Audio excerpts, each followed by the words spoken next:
Estimados doctores, continuando con las sesiones científicas del segundo martes del mes, tenemos ahora, de forma digital, la conferencia de nuestro colega del Hospital Británico.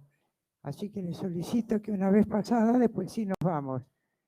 Van a preguntar y comentar lo que están haciendo por Zoom en este momento en sus casas, pero acá lo vamos a escuchar, lo vamos a compartir. Y vamos a un poco seguido de esto, un poco pesado, pero bueno, interesante el caso. Se van a dar cuenta que es un caso que hay que tenerlo muy en cuenta, que no se nos puede escapar como médicos internistas. Muchas gracias, así que esperemos seguir compartiendo. Listo. Natalia, no sé si querés pasar porque ya está. Sí. Buenas tardes, soy el doctor Julio Bretman, jefe del Servicio de Clínica Médica del Hospital Británico. Es un enorme placer estar en este ateneo y agradecer a las autoridades de MIGO por participar del mismo, al igual que hicimos el año anterior, y esperamos poder continuar con estas presentaciones. Hoy vamos a presentar un caso clínico que motivó una discusión tanto desde el punto de vista diagnóstico como terapéutico muy interesante en nuestro hospital. El caso fue presentado por la doctora Milagros Báez, que es una médica del Servicio de Física Médica, y luego la doctora Victoria Gutiérrez y el doctor Martín Bocio van a hacer consideraciones diagnósticas. El doctor Martín Bocio forma parte del Servicio de Neumonología del Hospital Británico, y junto con la doctora Gutiérrez coordinan un multidisciplinario llamado PERT, que tiene por objeto analizar los pacientes que presentan dificultades en la toma de decisiones terapéuticas relacionadas con el tromboembolismo de pulmón, y reciben consultas tanto intrahospitalarias como de otras instituciones. Los dejo con la doctora Gutiérrez, que va a empezar con la presentación del caso. Muchas gracias.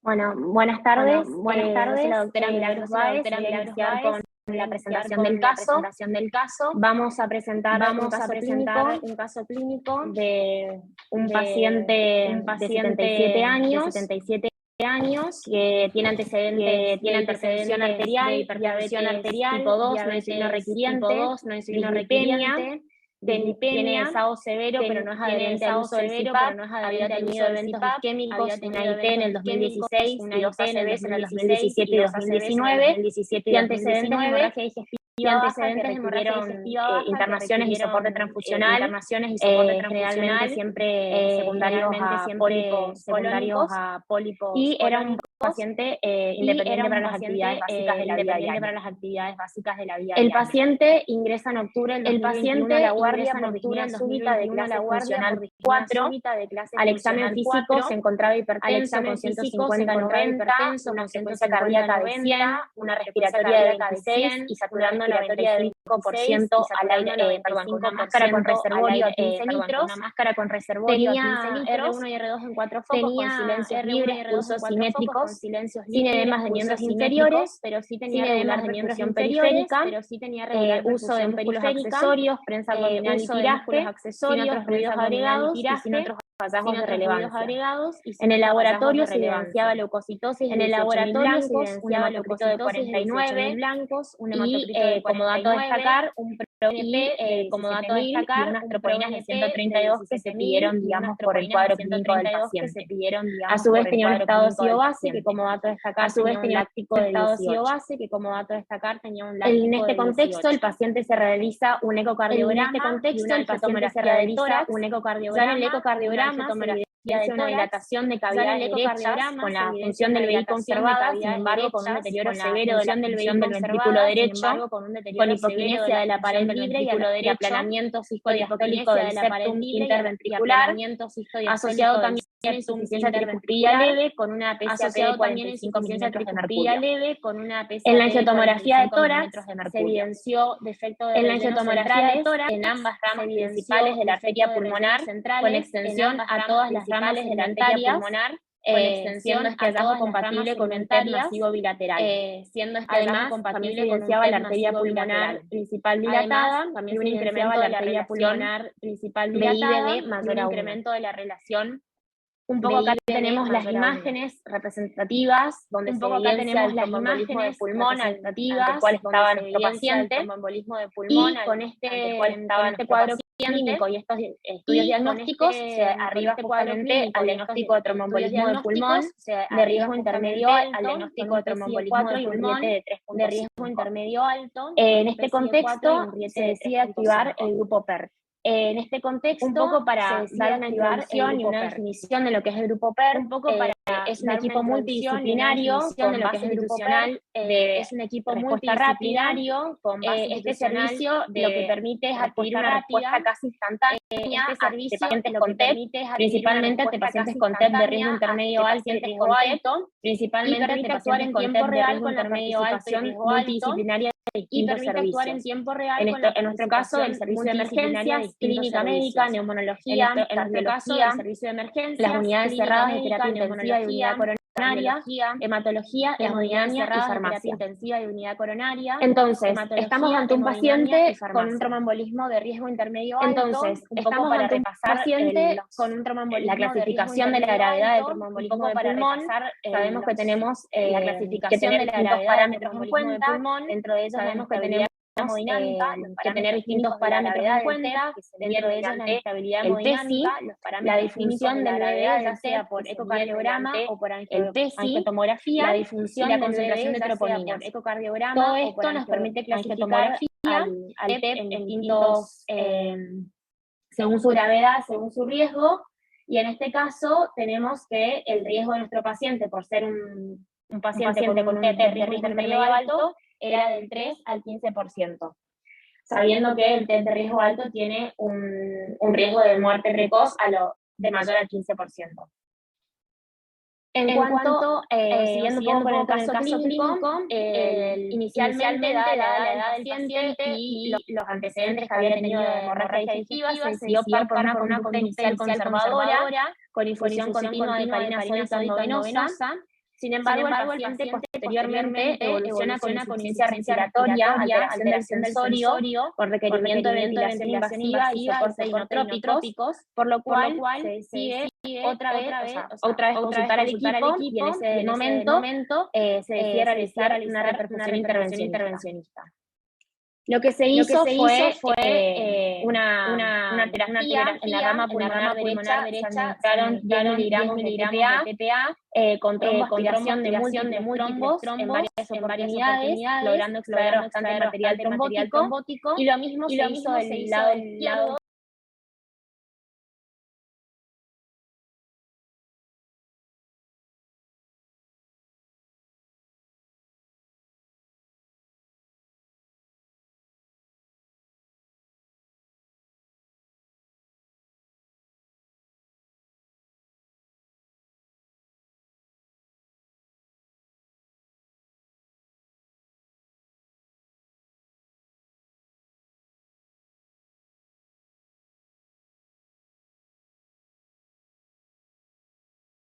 El catéter de ese lado para realizar una infusión continua de RTPA en 24 horas.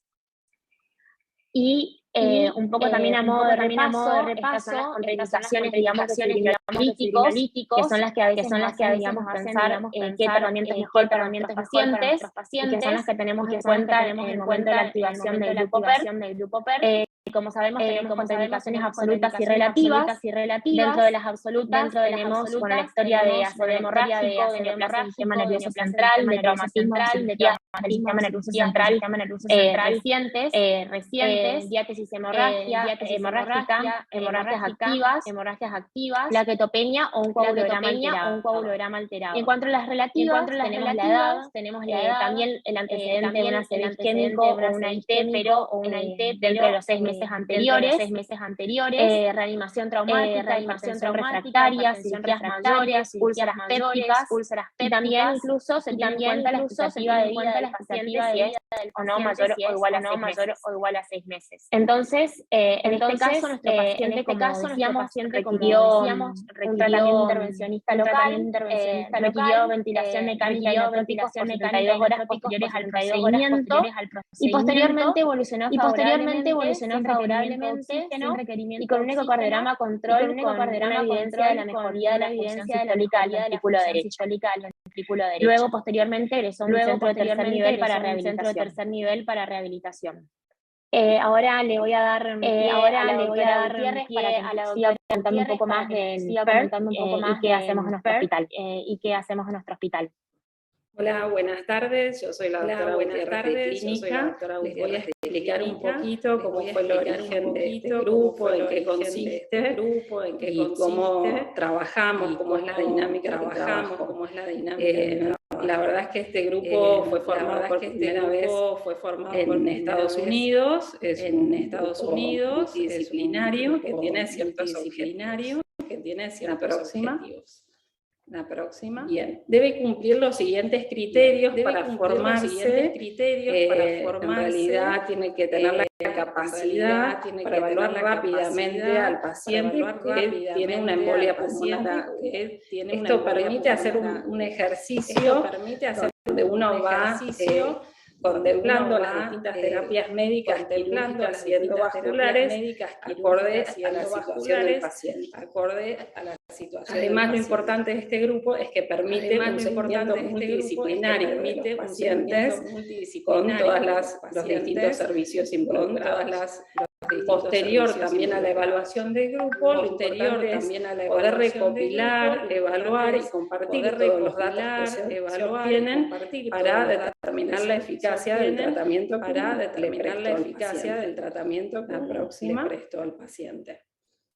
La historia, como dije, fue formada por primera vez en el Mayo General Hospital en Boston en el 2012, y después otros hospitales los fueron formando en distintos lugares de Estados Unidos, más que nada. Actualmente más de 35 hospitales tienen este grupo de trabajo, y también hay algunos hospitales fuera de Estados Unidos, también hay algunos hospitales fuera en Europa que también formaron este equipo de trabajo. Todos los años, desde el 2015, hay un consorcio donde se reúnen los distintos hospitales, donde hacen jornadas de actualización y se presentan los datos del parque. Los objetivos, como dijimos, es lograr una rápida respuesta al tratamiento, más que nada de pacientes con embolia masiva o submasiva, lograr lo mejor, digamos, con las distintas opciones adecuadas a cada paciente, porque muchas veces el paciente puede tener un tromboembolismo de alto riesgo, de riesgo intermedio alto, hay un consorcio donde se reúnen, estos eventos son muy comórbidos, entonces los hospitales considerar todos los datos clínicos del paciente para ver si es lo mejor, todos los datos clínicos del paciente para ver es lo mejor. Justamente el equipo multidisciplinario permite evaluar el equipo aspectos del paciente que hay que considerar, desde riesgo de sangrado, situación clínica que tiene el paciente, el pronóstico clínica que tiene el paciente. Esto permite en forma, digamos, momentánea coordinar el cuidado de los distintos servicios que se involucran. Es importante desarrollar también protocolos de uso de los distintos tipos de terapia que después voy a mencionar, y hacer un registro de lo que se menciona, tanto de la presentación clínica, de la eficacia del tratamiento y de la evolución de los pacientes, tanto a corto como a largo plazo. Otra cosa que es muy importante que lo hacemos es posterior al alta un seguimiento, uno sigue las complicaciones, hacer, digamos, los estudios que corresponden como screening según de la edad para determinar la causa en caso de que quede duda si no fue un tromboembolismo provocado, el estudio de trombofilia cuando corresponda, y después lo que es más académico como ateneos y revisión del manejo del tromboembolismo. ateneos y revisión del manejo del tromboembolismo.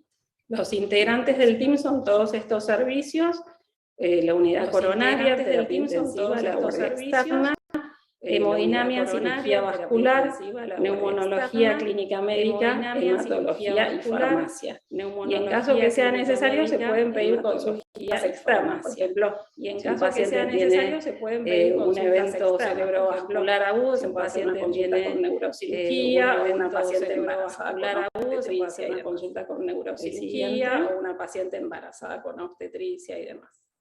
El siguiente. La siguiente. Por favor, Milán. El diagrama de activación, esto es importante, lo diseñamos nosotros. Cada institución puede tener su diagrama de activación propio de acuerdo a la dinámica que tenga de trabajo. Nosotros básicamente tenemos 4 áreas de activación del grupo, que es la guardia, la unidad coronaria, la terapia intensiva y la sala general. En cada uno de los lugares hay un médico que está a cargo y es el que se encarga de recabar la información, los datos de la historia clínica del paciente, conocer el examen físico del laboratorio, los estudios complementarios, como son obviamente el electrocardiograma, el ecocardiograma y la angiotomografía, saber y conocer las distintas comorbilidades, qué contraindicaciones tiene ese paciente para anticoagulación, para trombolisis, y cuál es la expectativa de vida, porque eso también es importante para evaluar los riesgos de la terapia. Una vez conocido el paciente, el tromboembolismo se estratifica el riesgo según las guías, de acuerdo a su estabilidad hemodinámica, al PESI y a la difusión ventricular derecha, que se evalúa con toponinas y con un ecocardiograma para conocer la función del ventrículo derecho, o en la angiotomografía para conocer la relación BDBI. Todos los pacientes de riesgo intermedio, alto o alto, se activa el PER para su evaluación. Se hace una reunión virtual y de la discusión entre los integrantes del grupo se hace una recomendación, que puede ser solamente anticoagulación, puede ser la administración de trombolíticos, o puede ser una terapia hemodinámica. Los pacientes de riesgo intermedio bajo o bajo, a veces llegan consultas también porque son pacientes muchas veces muy complejos, donde tienen múltiples comorbilidades, pacientes oncológicos con riesgo de sangrado, tratamiento quimioterápico activo, y bueno, ahí también hay consultas al respecto. Y como les dije antes, después lo importante también es un seguimiento al egreso, y eso demuestra también calidad de atención. El seguimiento al egreso es por parte de clínica médica, del grupo de hipertensión pulmonar, que después nos va a hablar el doctor Bocio, y de hematología y de cardiología también en caso que lo requiera. El siguiente. Nosotros diseñamos un algoritmo de manejo del tromboembolismo de pulmón. Esto obviamente es un poco en base a las guías de tratamiento. Cuando uno recibe un paciente con TEP agudo, lo primero que tiene que evaluar es si tiene contraindicación o no para anticoagulación en primer momento. De acuerdo a eso, si tiene contraindicación, se indicará la colocación de un filtro de vena cava en caso que corresponda. Si no tiene contraindicación, iniciará terapia anticoagulante.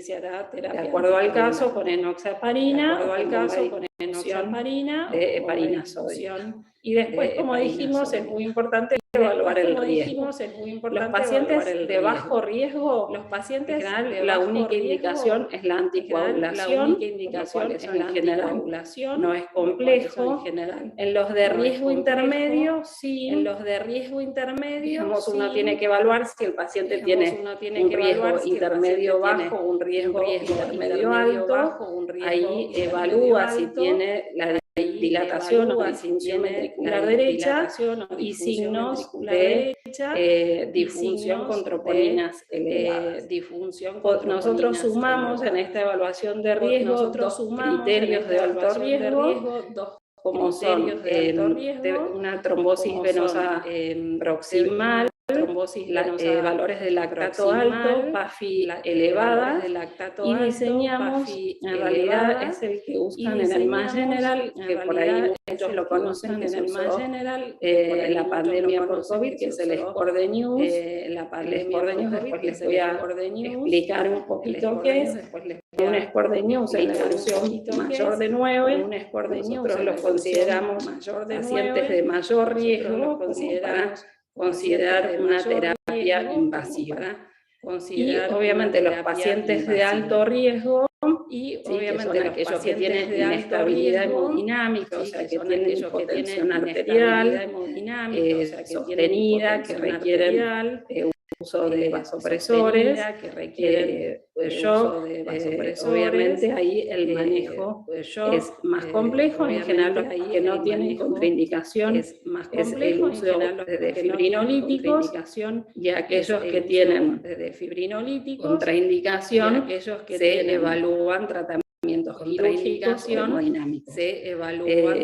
Los tratamientos quirúrgicos, la opción es la trombectomía, los tratamientos hemodinámicos disponibles son la lisis dirigida por catéter, disponibles son la fibrinolítico, aplicación de fibrinolíticos locales, que es una terapia que hacemos frecuentemente acá y que es relativamente sencilla. Hay otros dispositivos más complejos, pero en general son de alto costo, y la verdad es que la accesibilidad no es tan inmediata, con lo cual cuando se puede, la lisis dirigida por catéter con trombolíticos locales es lo que más utilizan. Cuando tienen contraindicación completa para fibrinolíticos, una opción es la terapia de tromboaspiración, pero también es algo más complejo, es la terapia de tromboaspiración, tiene que haber experiencia en la institución para realizar. La próxima tiene que haber experiencia en la institución. Esto es lo que les hablaba del Score de News, donde tienen los distintos parámetros fisiológicos, y de acuerdo a lo que uno va sumando, va digamos, determinando cuál es el riesgo clínico del paciente. Nosotros para el TEP de alto riesgo, de riesgo intermedio alto, establecimos una clasificación de más de 9 como digamos, un factor de riesgo para tomar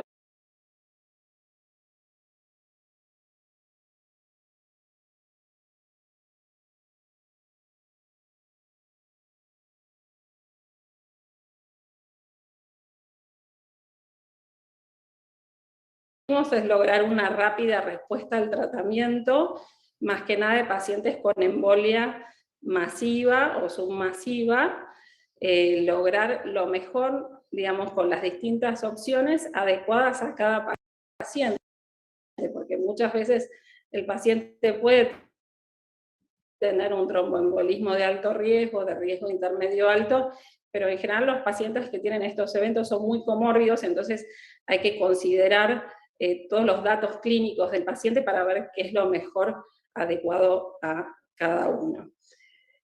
Justamente el equipo multidisciplinario permite evaluar todos estos distintos aspectos del paciente que hay que considerar, desde riesgos de sangrado, situación clínica que tiene el paciente, el pronóstico del paciente y demás. Esto permite en forma, digamos, momentánea coordinar el cuidado de los distintos servicios que se involucran. Es importante desarrollar también protocolos de uso de los distintos tipos de terapia, que después voy a mencionar, y hacer un registro de todo lo que se hace, tanto de la presentación clínica, de la eficacia del tratamiento y de la evolución de los pacientes, tanto a corto como a largo plazo. Otra cosa que es muy importante que lo hacemos es posterior al alta un seguimiento, uno sigue las complicaciones, hacer, digamos, los estudios que correspondan como screening según de la edad para determinar la causa en caso que quede de duda si no fue un tromboembolismo provocado, el estudio de trombofilia cuando corresponda, y después lo que es más académico como ateneos y revisión del manejo del tromboembolismo. La próxima. Los integrantes del team son todos estos servicios. la unidad coronaria, terapia intensiva, la guardia externa, hemodinamia, cirugía vascular, neumonología clínica médica, hematología y farmacia. Y en caso que sea necesario se pueden pedir consultas externas, por ejemplo, si un paciente tiene un evento cerebrovascular agudo, se puede hacer una consulta con neurocirugía, o una paciente embarazada con obstetricia y demás. El siguiente. La siguiente.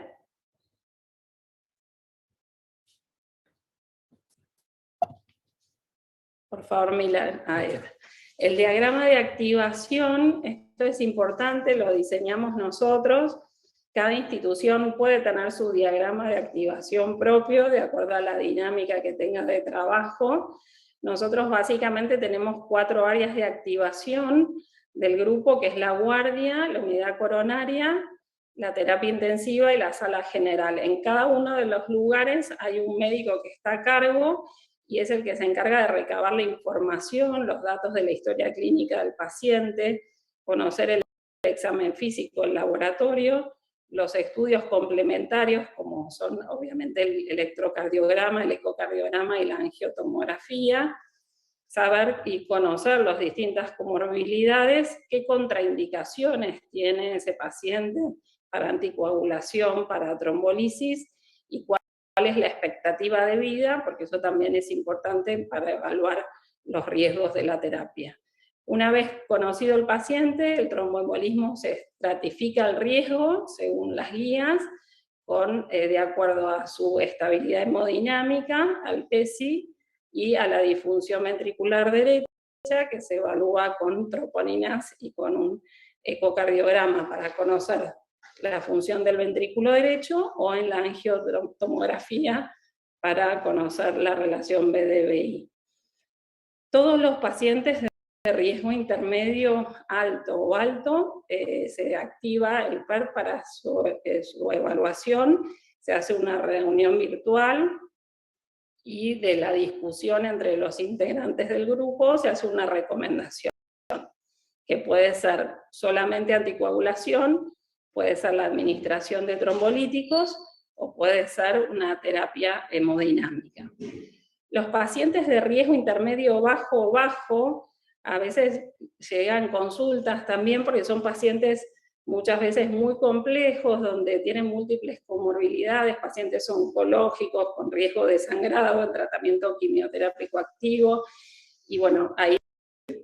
Entonces, estos son, según las recomendaciones en Boderman, de casi 700 pacientes en donde el antecedente de TBP previa o recurrente, reemplazo de hormona tiroidea, el antecedente de haber tenido una neoplasia, anticuerpo antifosfolipídico presente, ya sea o anticoagulante lúpico, o una derivación ventrículo-atrial con más esplenectomía, son factores de riesgo para desarrollar y presentar, después de un TEP, hipertensión pulmonar tromboembólica crónica. Lo que sí, y es importante, y no hay que dejar de mencionar, que esta entidad tiene el antecedente del TEP en el 70%. O sea, 2/3 de los pacientes con hipertensión pulmonar tromboembólica crónica tienen antecedentes de haber tenido un TEP previamente. Pero hay 1/3 de los pacientes en donde, en el interrogatorio, en la clínica, no surge este antecedente. Y eso es lo que se pondera en las guías de NISA 2018, en el desarrollo del algoritmo, en donde el centellograma cumple un rol fundamental básicamente para tratar de detectar pacientes con defectos de perfusión y no pasar inadvertidos como hipertensión arterial pulmonar idiopática. La siguiente. Bueno, creo que esta es la última diapositiva.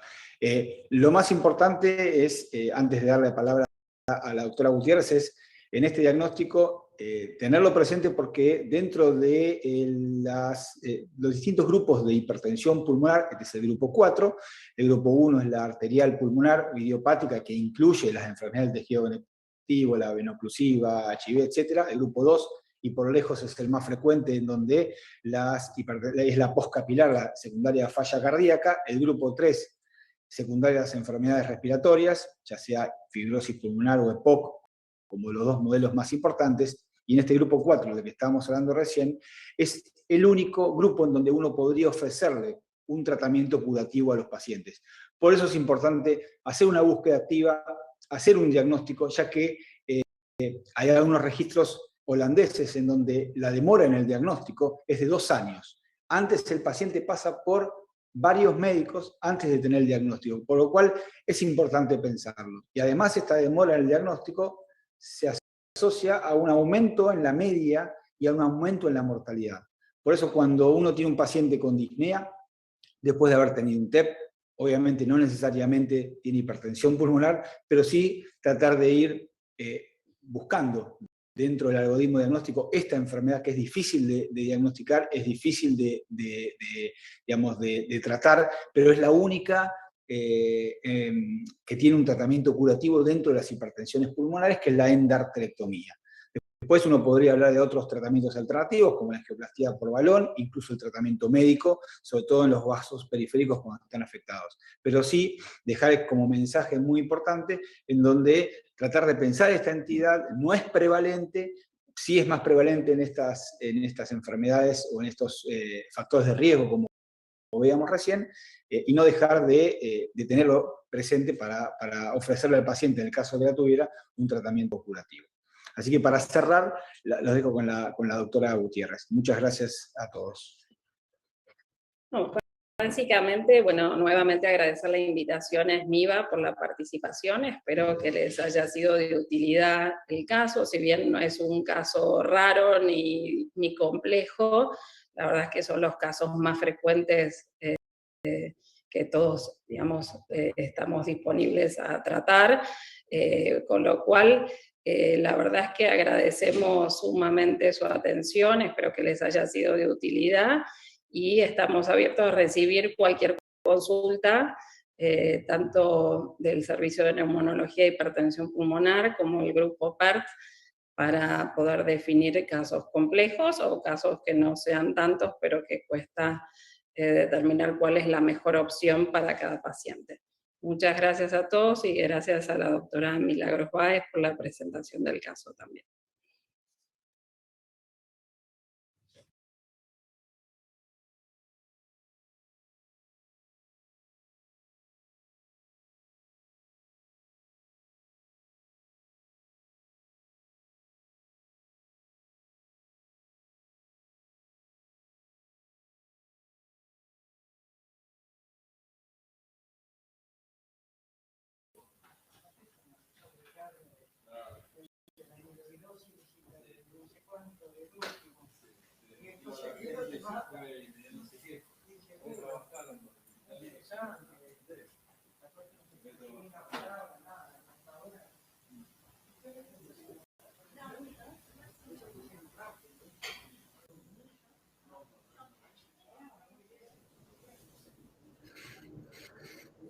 Hola, buenas noches. No sé si hay alguna pregunta.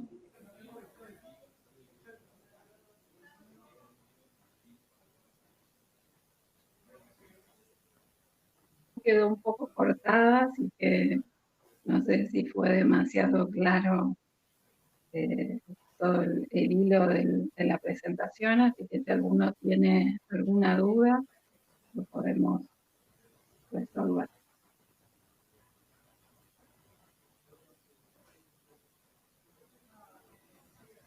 A ver en el chat. No hay preguntas en el auditor.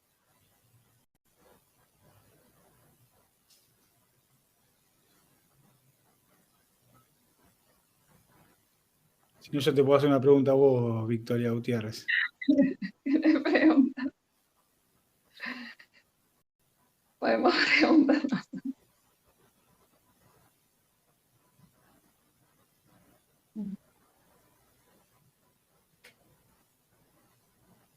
No, hubo un corte entre tu charla y la siguiente, que fue en la introducción de la hipertensión pulmonar, en la definición y demás. Pero bueno, no sé si hay alguna pregunta sobre eso o no. Nos seguimos adelante. El score de Wells se están preguntando. A ver. el score de Wells es un score de riesgo para diagnóstico, ¿no? Sí, claramente lo usamos con la sospecha diagnóstica de tromboembolismo de pulmón para definir qué conducta tomar o qué metodología diagnóstica podemos tomar según el riesgo que tenga ese paciente por la clínica de tener un tromboembolismo. Sí, claramente el score de Wells, hay otros scores similares de Padua, además, están validados como para el uso.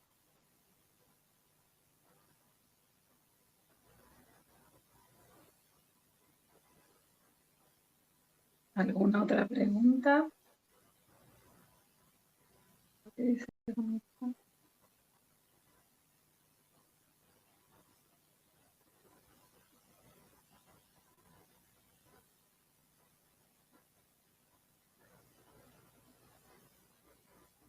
Bueno, muy bien, creo que damos por finalizado, ¿no? Si no hay más preguntas. Sí, me parece que quedó claro.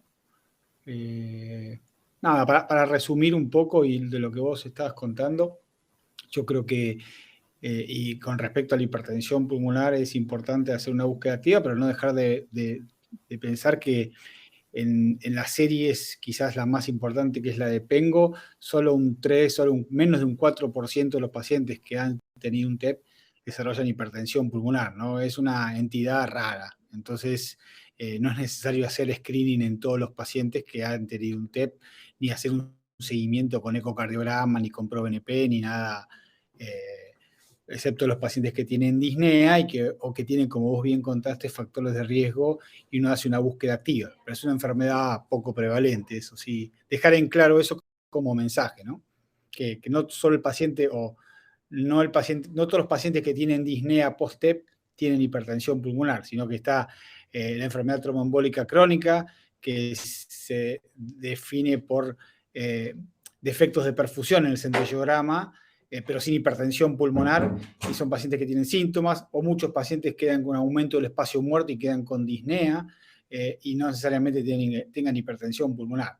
Entonces, y aparte, bueno, el desacondicionamiento y otras enfermedades otras comorbilidades, no olvidemos que muchos de estos sujetos son añosos y tienen otras comorbilidades que pueden justificar la disnea. Entonces, tratar de hacer un algoritmo diagnóstico y tenerlo claro y manejar un proceso como para ir descartando enfermedades mucho más frecuentes que esta, hasta de alguna manera pensarla, o sea, no dejar de pensarla, pero no tenerla como primer diagnóstico alternativo, simplemente eso dejar en claro, porque quizás no quedó claro en la charla eso, por lo menos a mí me pareció que quería por lo menos remarcarlo.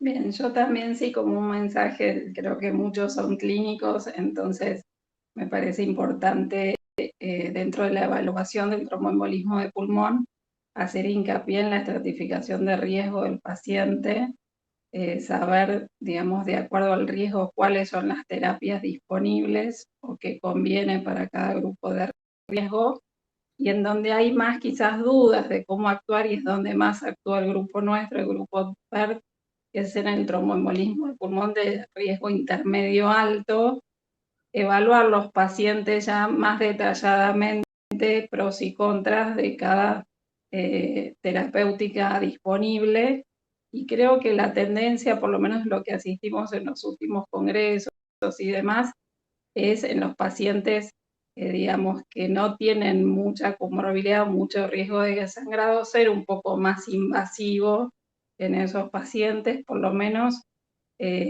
tratar, digamos, en los pacientes que tienen ciertos criterios de evolución como el NEWS alto, pacientes, digamos, con ácido láctico alto y demás, ciertos parámetros de mala evolución, ser un poquito más agresivos en el tratamiento, como por ejemplo como terapia hemodinámica con fibrinolíticos locales, ¿no? Es un poco la tendencia, todavía no hay certezas con respecto a eso.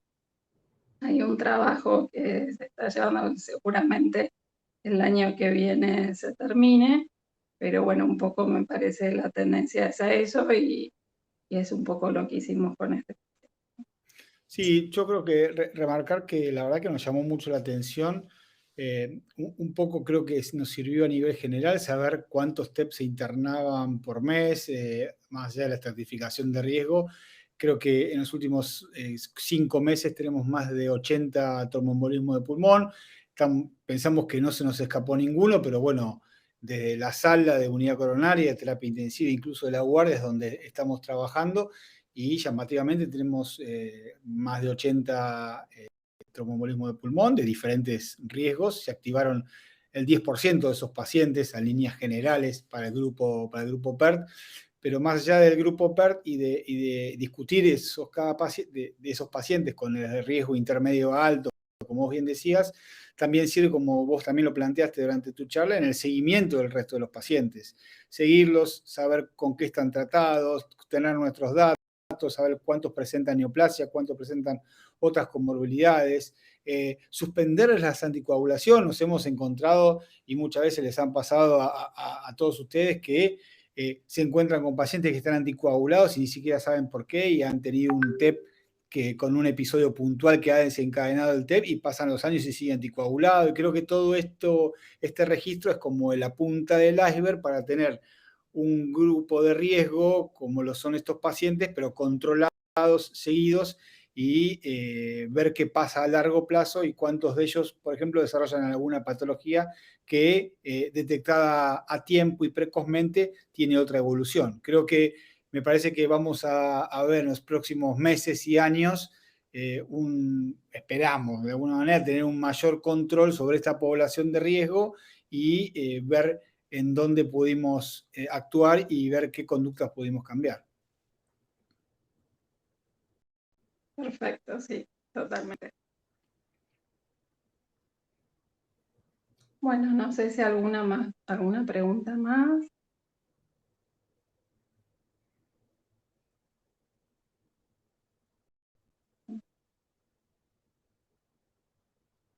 No sé cuántos grupos PERT hay en la Argentina. Hasta donde yo sé, está el del Austral, y el nuestro. No sé si hay algún otro, eso tendríamos que averiguarlo bien, ¿no? No sé si alguno de Estados Unidos, más o menos hay 35 sí. distribuidos alrededor de Estados Unidos.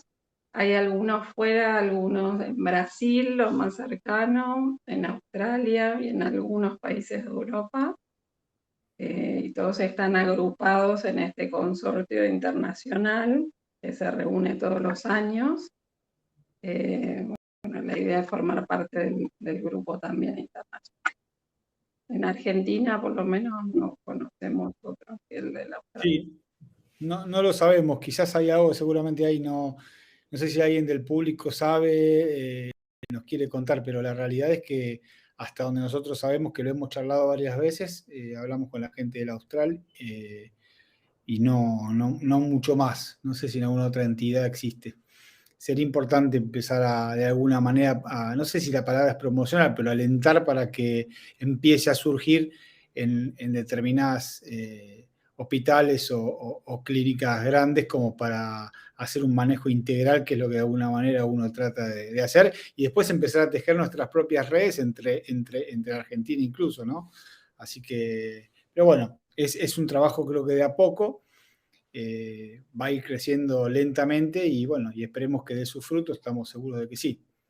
Así que no sé si no hay ninguna pregunta. ¿Te parece que nos despedimos ahora, Vicky, o no? ¿O seguimos charlando? Creo que ya dijimos todo. Bueno, muchas gracias a todos por su atención, y gracias de nuevo a Esmiva por la invitación. Sí, muchas gracias, Esmiva, por la invitación. Yo que soy outsider neumonólogo, así que para mí es un placer estar acá. Muchas gracias. Todos clínicos también, todos clínicos. Bueno, muy bien. Saludos a todos. Hasta luego. Saludos.